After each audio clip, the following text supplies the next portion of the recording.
Okay, good. Let me get the lights. Yes, tonight, was it the Jets and the Bills? That should be good. Okay, extending criminal liability.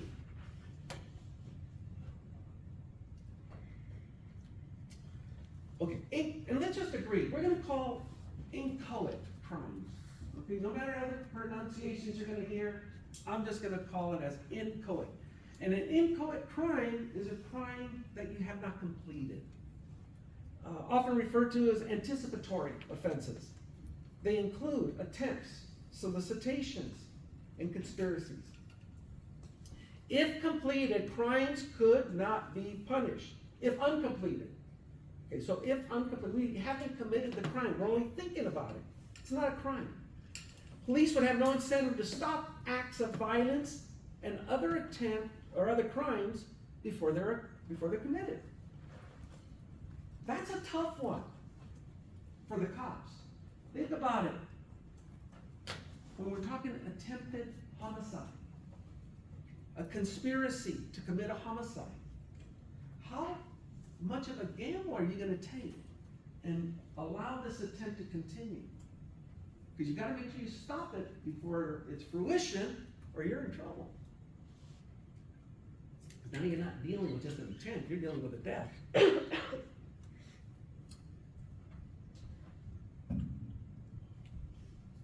Model Penal Code defines attempt as a specific intent crime. The defendant must have the commission of a specific crime as its purpose. Two general elements of the attempt: specific intent, purpose, and act. You're going to commit the offense. That's the mens rea. You have the purpose, you have the intent. And a substantial step must be undertaken toward the commission of that offense. In the scenario I gave you before we actually started the presentation, we're plotting to rob a bank. In my first few steps I gave you, there wasn't enough at that point to charge anyone with a crime. Well, as the scenario unfolded, and we've taken substantial steps to complete that crime, now you have the attempt. And you do not have to let the attempt completely unfold for it to be a crime. This is particularly important for undercover officers. Think about it. You're an undercover cop, and you're working the vice, and you're all dressed up as little prostitutes. Yeah, you're out there. Men too, right? You're all out there doing this thing. How far along must you allow the perpetrator in the crime of the solicitation before it's a crime? As an undercover officer, you sure as heck aren't going to complete the act. You're not going to go through the prostitution act. So at what point is it a crime? The courts have kind of ruled, and this isn't carved in stone, but they've kind of ruled when money is exchanged.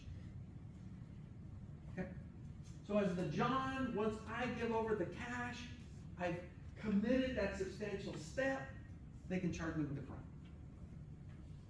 Questions about that? No. Good job. Let's see. I think there's a little video here.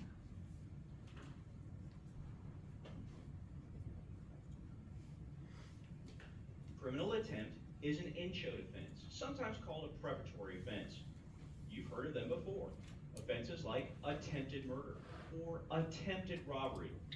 They are generally charged when a person tries to commit a crime but isn't fully successful or isn't able to complete the crime. Think about it this way. Do we have to wait until you actually kidnap your boss, or can we arrest you before you get to his house with duct tape, rope, garbage bags, and a ransom note in your possession? Law would be pretty ineffective at preventing criminal activity if we had to wait for you to actually commit a crime before we could stop you. By that time, the damage might already be done. For the inchoate offense of criminal attempt, The Texas Penal Code requires a person to be proven to have a specific intent to commit an offense combined with some sort of overt act that is more than just mere preparation. In other words, we can't make thoughts illegal, so you have to have intent to commit an act and have taken some sort of very distinct step towards committing the act. So in the previous example, if you thought about kidnapping your boss and went out and merely bought rope, this might not be enough. The Penal Code goes on to state that if a person is attempting an offense that may be aggravated, a completed act amounting to more than mere preparation constitutes an attempt to commit the aggravated offense if an element that aggravates the offense accompanies the attempt. That's a lot of words, so let's break it down with an example. Using a deadly weapon in the course of robbing a store will result in an aggravated robbery charge as opposed to just a robbery charge. So if you are arrested in the parking lot of the store with a gun in your hand on your way to rob it, which is an act amounting to more than mere preparation, the state can charge you with attempted aggravated robbery instead of just the lower offense of attempted robbery because of your possession of the deadly weapon. Remember, intent is an important part of the equation and must be proven. Just because someone has a deadly weapon in a store parking lot doesn't mean they can automatically be charged with attempted aggravated robbery. This is sort of a complicated statute, so the Penal Code makes a special effort to close some loopholes. The Penal Code goes on to state that it is not a defense to an attempt charge that the offense was actually committed. This is a little complicated as well. Let's explain it this way. There is a distinct difference between factual guilt and legal guilt. You may have actually and factually committed a crime. In other words, everyone believes you committed it, and you know in your mind you committed it. But the state may not be able to prove it in court you committed it to a standard of proof beyond a reasonable doubt. You may be factually guilty, but not found legally guilty. On a side note, this is why in court you are found guilty and not guilty, instead of guilty or innocent. Nobody is found innocent in a court of law. Proof beyond a reasonable doubt is a legal standard for the courtroom and has very little to do with factual guilt or innocence. So, with the understanding of factual guilt and legal guilt, let's take a look at an example to explain that you can't defend yourself against an attempt charge by saying the offense was actually committed. Let's say a person actually and factually entered a home and stole items and was caught. He knows he did it, and the police are confident he did it. For whatever reason, it's too difficult for the prosecution to prove the charge of burglary beyond a reasonable doubt. But they think they can prove the attempted burglary beyond a reasonable doubt, and so charge the defendant with his Inchoate offense to have a better chance of holding him responsible for the offense. The Penal Code states, if this is the case, a defendant can't argue at trial, hey, I didn't attempt to burglarize the home, I actually did burglarize it. Therefore, I cannot be found guilty of attempted burglary. Since even if he made the admission on the witness stand, the prosecution probably couldn't go back and change the charge. In other words, factual guilt is not a defense against the legal burden of proof of an attempt charge. Finally, this statute sets out the punishment for attempt charges in Texas. All criminal attempt offenses in the Penal Code are punished one level lower than the offense attempted. So for instance, aggravated robbery is a felony of the first degree. Therefore, attempted aggravated robbery would be punished as a felony of the second degree. Just like in the case of an attempted offense. A lot of good information. Okay, did that help or did that confuse you? Because he dug a little deeper with the factual and legal guilt. Okay, the guilty, not guilty, guilty and innocent. And he said, go ahead. Sorry, if you could maybe just clarify a bit on that, Yeah. between the legal and The factual factual, guilt. yeah, legal and the factual. First, the easy one, which was the guilt.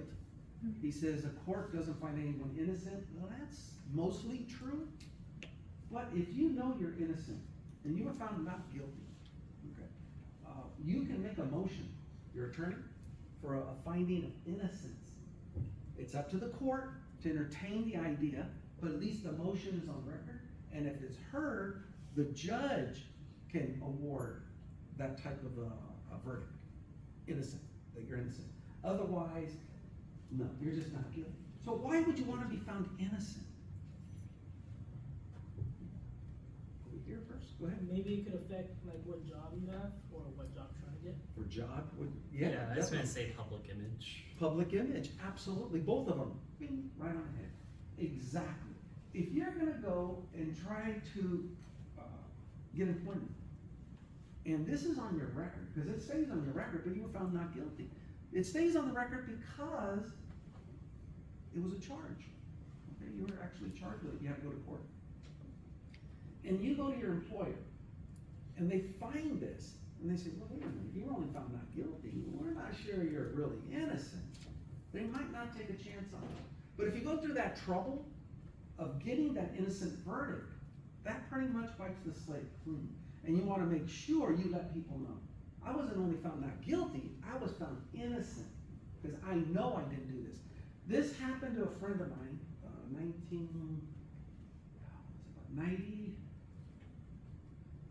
96, 97.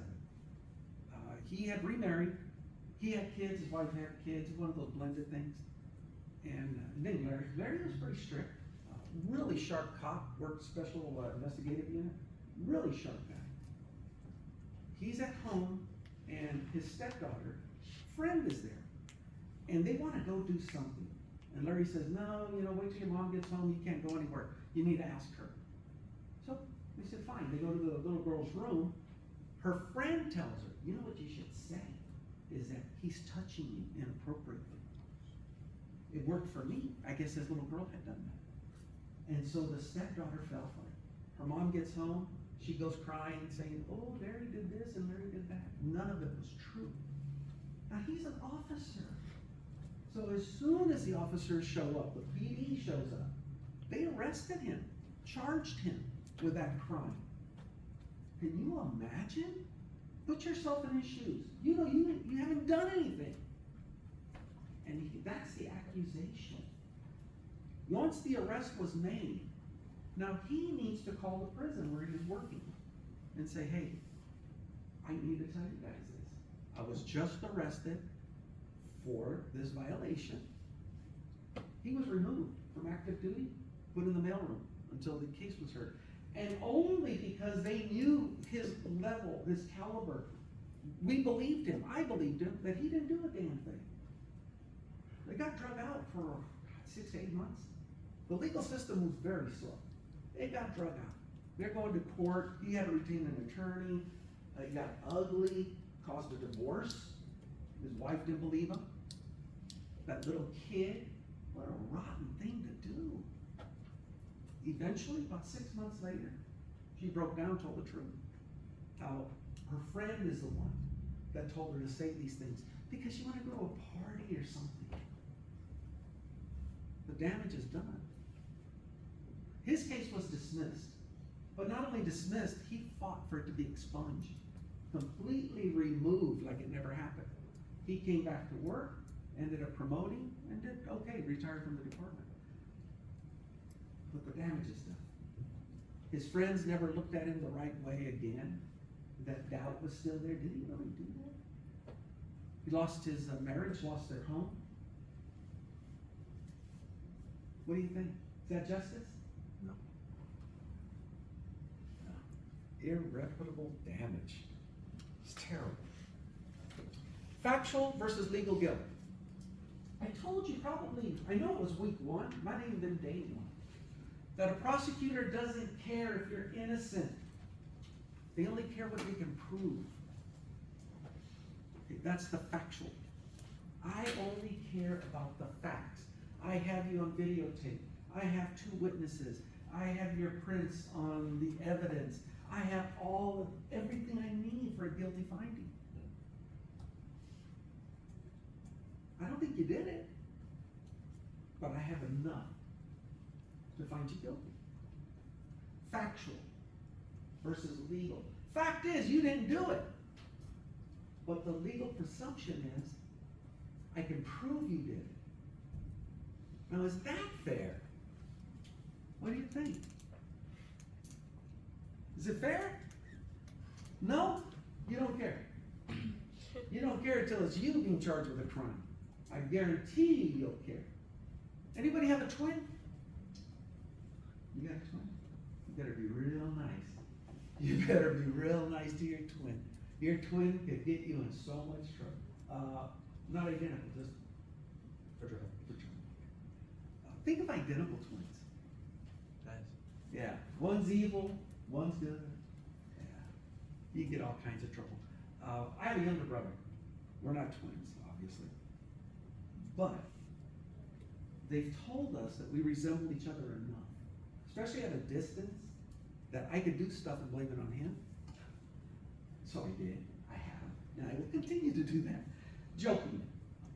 They say when we call on the phone, this was now in the 80s, that our voices are similar. And that's important because I was looking for him one day. He was the lieutenant at DEI, and I was a lieutenant somewhere else. But I wanted to talk to him about something, so I called the prison. And his secretary answered. I said, oh, hey, how you doing? She said, fine. I go, where's Art? She says, Art, knock it off. I'm like, oh, okay, you got me. And I go, so how busy are you? And she's going, oh, you said to do this. I go, you know what, forget all that. Go ahead and take the rest of the day off. She says, are you serious? I said, yeah, what the hell, you work hard. I'll see you tomorrow. She goes, thank you so much. And she hung up, right? About an hour goes by, my brother calls me. What the hell did you do? Because the secretary was gone. I gave her the day off. So that was pretty good. Be careful. We mess with each other like that all the time. But in the legal realm, if even a sibling is caught, your blood, the DNA, is similar enough that it's going to come back as a hit. So even if you didn't commit a crime, but one of your siblings did, you'll still be a suspect until you can clear your name. Especially if you have an identical twin, so don't do it. Okay, so factual, legal. The factual, I don't care, I could prove you did it. The legal requirement is I have to prove that you actually did it. Okay? All right. The act requirement. Remember they had that little picture of the brain, the mens rea? You cannot be found guilty of guilty thoughts. It's not a crime to have guilty thoughts. Thank goodness. Act requirement. For an attempt to be charged, an act of some sort is necessary. You have to do something. I don't even remember where I was, but it was like in the 90s. And I was having problems with visitation. My ex was giving me the blues about getting the kids for more time. And it was ugly. And the sergeant that was working for me, he was in a similar circumstance. So we would spend too much time thinking of ways of their demise, right? Well, what if they were on a cruise and they got torpedoed and the whole boat sank, but they were the only two that died? Yeah, we had a lot of bad thoughts. And we would do this again. We could come up with the best way to get rid of our ex-wives. A lot of guilty thoughts. But no, I never acted on any of them that anyone could prove. Courts have held that mere preparation to commit an offense is not sufficient to support a charge of attempted criminal activity, and that some specific action must be taken toward the actual completion of the intended offense. Go back to the first scenario, we're robbing the bank. You have to actually continue that attempt to the point where if intervention wasn't taken, you would have committed the crime. Questions? Preparation, Model Penal Code requires substantial step towards the commission of the offense. Mere preparation to commit a crime is generally insufficient to constitute the crime of criminal attempt. Generally, you notice it's not exact. Generally. Because we really don't know where that line is, and that line moves depending on the case, depending on the set of circumstance. Mere preparation to commit a crime is generally insufficient to constitute the crime of a criminal attempt. You could be preparing to commit a crime, for years. Years and years and years. It's not a crime. It really isn't. It's a waste of time, but it's not a crime. But once you take that substantial step towards the completion, now you can be charged with a crime. Courts have used different formulations to distinguish between preparation and a substantial step. And every case is different.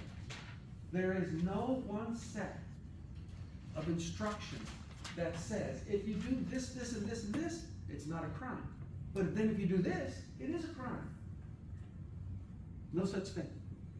You have to analyze each fact pattern and make that determination. That's unique. The last act test asks whether the conduct completed is dangerously close to completing the crime itself.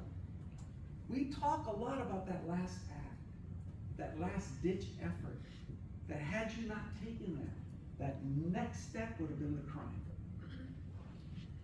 That last act. The notion that the more serious the threatened harm, the more justified the court would be in examining facts further back in the series of acts that would lead to crime completion.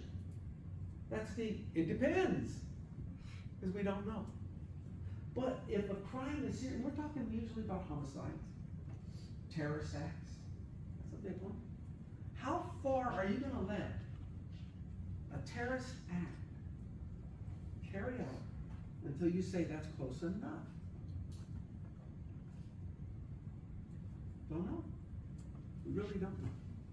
But you're going to be more cautious. That's the point. You're going to be a lot more cautious, and a jury is going to be more understanding. If you chose to cut off that last act, instead of here, you brought it back a couple steps, and you said here, because the effect of that terrorist act would have been harmful to numerous people.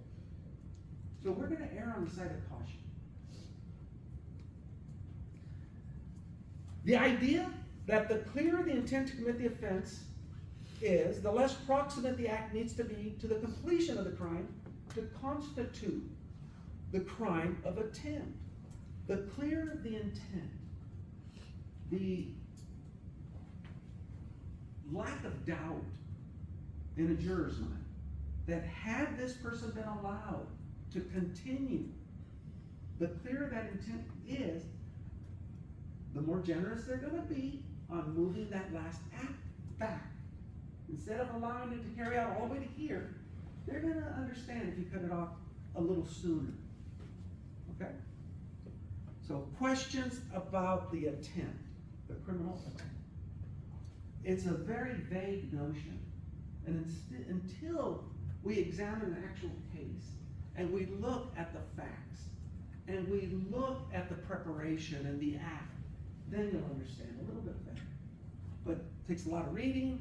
I know you don't really like reading, and I don't want to read to you. So let's carry on. Proximity approach. Acts remotely leading towards the commission of the offense are not considered as attempts to commit the crime, but acts immediately connected with it are, based on the last act test. Proximity approach. Let's go back to our bank robbery. We're in the vehicle. We have everything we need, and we're driving to the bank. We're 6 blocks from the bank, and we get pulled over. We get hit with all the lights. We get pulled over. The cops order us out of the car. We come out with our hands up. Guilty looks on our face. We know we're guilty. But we're 6 blocks. We're going in the right direction. Are we close enough to the bank that you think a court would find us guilty? Yes. No. Yes, no, good, that's the right answer. Yes and no. We don't know. Really depends on the jury. Really does. So let's back that up. We're not only 6 blocks from the bank, we're at the house, a full 5 miles from the bank. We're just pulling out of the garage and we get stopped. and we get searched, and they find all the paraphernalia. And the guilty look on our face. Are we guilty of a crime? No. No. No yeses? Don't know. Really don't know. Proximity approach. How close are we to our target? We're just leaving the house, all I got was nose. We're blocks away from the bank, and now we're slick. What if we just parked in front of the bank, but across the street? Yes. Yes, that was quick. No. We're parked in front of the bank, and now they swoop on us. Would we be found guilty? Oh no. There's no definitive. There really isn't. Maybe. And we haven't talked about, well, I think somebody said about enhancements in here, in the video. No, aggravated, because if you had a gun, and we do, we have guns. But enhancement. We have guns on us. Not only do we have guns, we all have priors. Except, of course, the guy that worked at the bank. But we have priors. I just got out of prison. Do you think that's gonna play? Yeah. Absolutely. Absolutely. That gives the credibility that these guys, had we not intervened now, would have carried out that robbery. But what if none of us have any previous violations? Our records are clean, they're spotless. You still have weapons? But we still have weapons. I got my permit. Oh no. You understand the confusion, guys? That there is no definitive line. It's a case-by-case basis. Proximity does play a role, as does everything else. How close were you? How good are the plans? How good are the tools? Would you have been able to actually break in and disable an alarm? Just depends on if you got a good attorney or if you have a state-appointed attorney. Yeah, So question? the proximity approach is more as in like Then thinking what you can do with the stuff? Absolutely. Absolutely, yeah. That's all it boils down to. Someone's level of certainty, if them thinking, like you said, that had we not interfered, they would have actually carried out the crime. Don't know. Here we go. This is probably the biggest key, the last act. Asks whether the accused had taken that last step or act or commission of the offense, had performed all that he or she intended and was able to do it in an attempt to commit the crime, but for some reason did not complete the crime. The last act test was replaced with a physical proximity test, but both they still come into play. Let's go to our bank robbery again. Our third wheel is not a rat. He's a good guy. He's gonna help us commit this bank robbery. We're in the vehicle. We're parked across the street from the bank. Our intent is to commit the crime. We're gonna go in and rob that bank. One of us has a change of mind. As we're getting out of the darn car, we're walking across the street, carrying our bags, because we're breaking into this bank. As we're walking across the street, one of us stops dead in the face. Just before getting onto that sidewalk, looks up and says, "What the hell am I doing? I'm not doing it." Changed my mind. Turns around, starts walking away. Gets back in the car. Says, "Come on guys, let's get out of here, we're not doing it." And as we're walking away, here comes an officer. Ooh, hit us with the sirens. They've been watching the whole time. They arrest us. We go before a jury. They give the testimony, everything's true, all our plans, all our intent. But at that last second, one of us turned and walked away. And it's not disputed, the officers say exactly what they saw.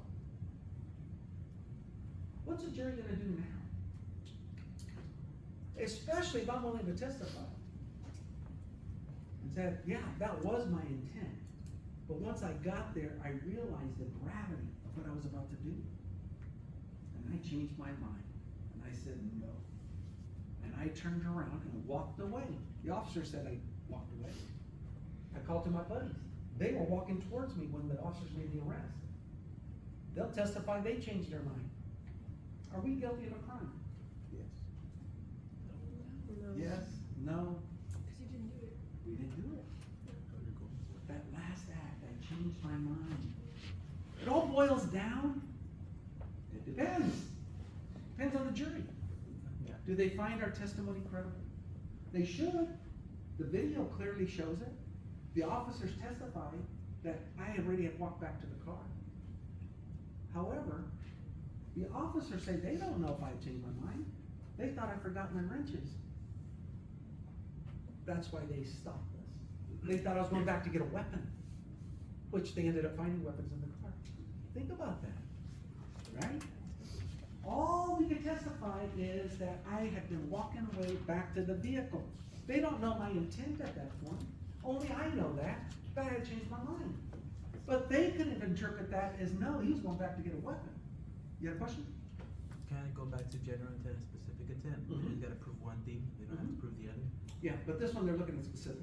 Okay. Yeah, and the specific is the last act. That I would have carried out the act had I continued. But the officers interfered, interrupted, and arrested me. You see how easy it is to manipulate perception. I convinced you that no, I changed my mind, I'm walking away. The officers will testify, yeah, he was walking away. But when we searched the vehicle, there was weapons in the car. We believe he was gonna go retrieve a weapon. We don't know that they had actually changed his mind.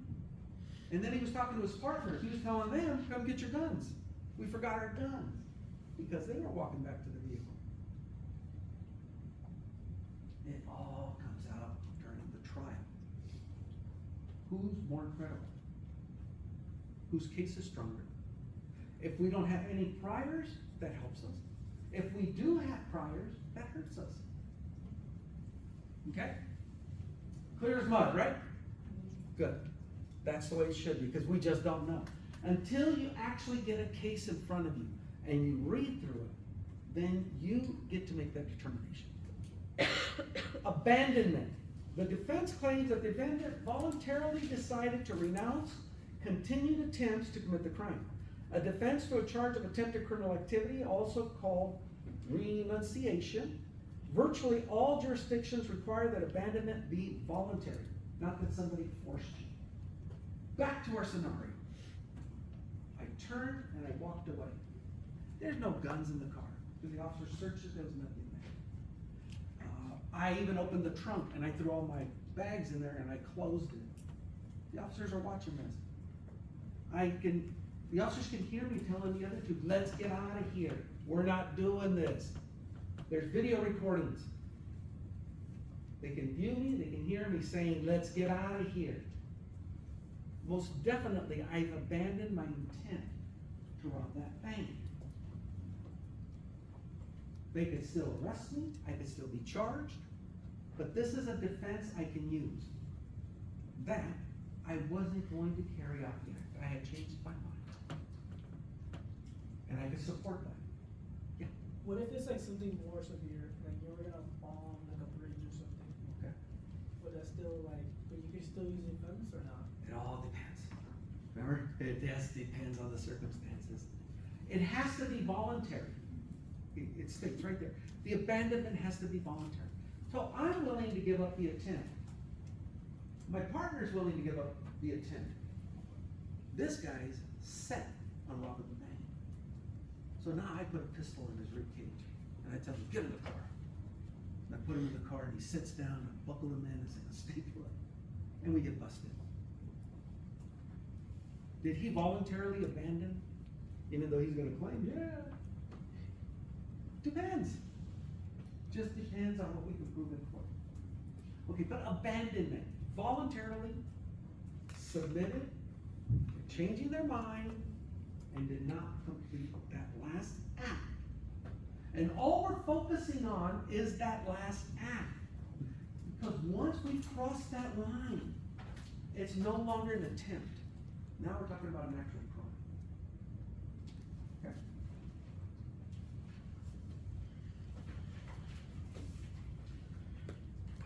Impossibility. A defense to a charge of attempted criminal activity that claims the defendant could not have factually or legally committed the envisioned offense, even if he or she had been able to carry through the attempt to do so. I dealt with this hundreds of times. Impossibility. Working in a prison setting, we have doors, we have cell blocks, we have dorms, we have different types of living quarters.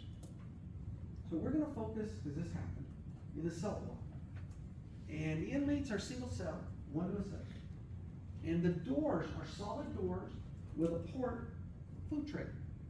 You pass the food through, and you close the port, and have a wall. Officers going through, they're doing their count, inmates banging on the inside of the door as the officer approaches, yelling at the top of their lungs, "I'm gonna kill you! I'm gonna kill you!" The officer stops what they're doing, hits the alarm, people respond, and the officer wants to charge the inmate with attempted murder. Because he said he was going to kill him. Do we have a crime? No. It's impossible for this person to carry out that threat. The means, the ability, opportunity. Those 3 elements have to be present for it to be a substantial threat, a legitimate threat. So what happens if you searched his cell and you found like a shank or something? Mm-hmm. What would you think of that? Charge him for possession of a deadly weapon. So would you assume that he wasn't really gonna kill the officer then? Or just, He's gonna maybe stab him. The question was, what if you're searching the cell and you find a shank? Inmate manufactured stabbing instrument. A shank. When you search a cell, you take the inmate, put them in cuffs, you set them down, put them in a holding cell. That way they don't jump on your back while you're trying to do a search. You complete your search, you find the shank, you find other materials that are weapon related, so you confiscate it all. Then you charge the inmate with attempted murder. It's not gonna fly. He had the means, has the ability, never had the opportunity. He doesn't have the opportunity, not a crime. They all must 3 be present at the same time. Now say you tell that inmate get out of the cell, you don't want to search it. He comes at you with a shank. The door's open. Now he's guilty. Hopefully you close the door quick enough. Close and say, I changed my mind. Be back later. Then you suit up and you go in and get him. But just possession of a stabbing instrument or something that can cause you harm is not an attempt on your life. The ability, the opportunity, they all have to be there. Didn't have the opportunity. And the means. Impossible. Now if you're that officer and somebody's threatening you from the inside that they're gonna kill you, and you say, hold on a minute, let me open the door. And you open the door. Well, that's pretty stupid. Right? Why would you open the door? You leave the door closed. Would any of you open the door? No? No. I had an officer that did that. What the hell are you thinking? Well, he said he was gonna kill me. And so you open the door. Yeah. I was calling him on his bluff, as he's got 2 raccoon eyes. Got the crap beat out of him. How stupid! So now I gotta charge the inmate battery on a peace officer and charge the officer for stupidity. How's that gonna look in court? Think about it. Can you actually charge your officer with stupidity? No. I didn't charge the inmate either. I just chalked that one down to stupidity. Think about it. You go to court. And the inmate's testifying. Did you say this? Yeah. Did you do it? Yeah. Well, how did you carry out your threat? He opened the door. Come on. That was stupid. Okay, that can't fix stupid, guys. Your job changing. All right. impossibility. We kind of get the picture here, right? It's impossible for someone to carry the act. We get it. Completed offense.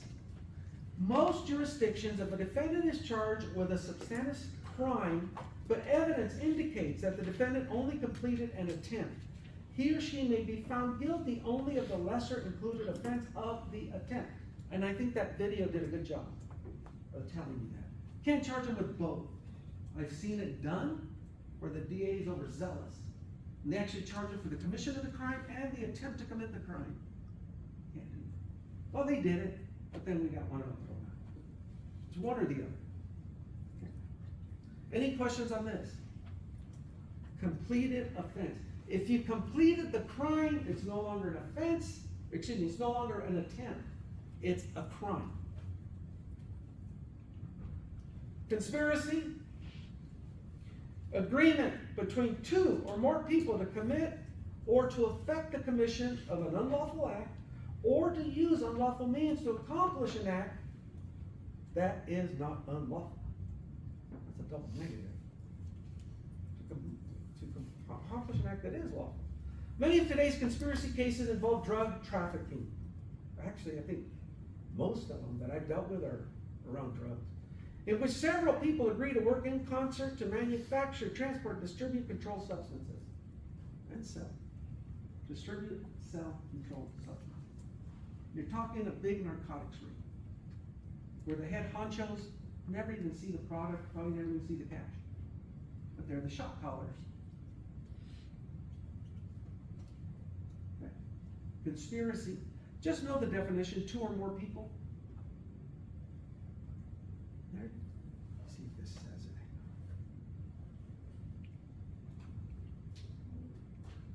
it. Okay, I didn't see it in the presentation, but I think it's called Wharton's Rule. And it's, anybody familiar with that one, Wharton's Rule? I think it's in your textbook. That there was a case, and I'm going to say it happened in England, that actually defined what a conspiracy is, and it's this. You have to have two or more people to be involved. Okay, actively involved for it to be a conspiracy. Any questions on conspiracy? Criminal conspiracy. It's a little early, but I'm going to stop here. And we're going to pick up down and focus a little bit more on conspiracy on Wednesday. Those of you that came in late, please come by. Make sure I check you off for being here. Thank you. Enjoy Monday Night Football. Yeah. Go Jets. I hate the Jets. I hate the Jets. I like Rodgers. Yeah, they took Rogers. Yeah. Oh, yeah, please. Thank you.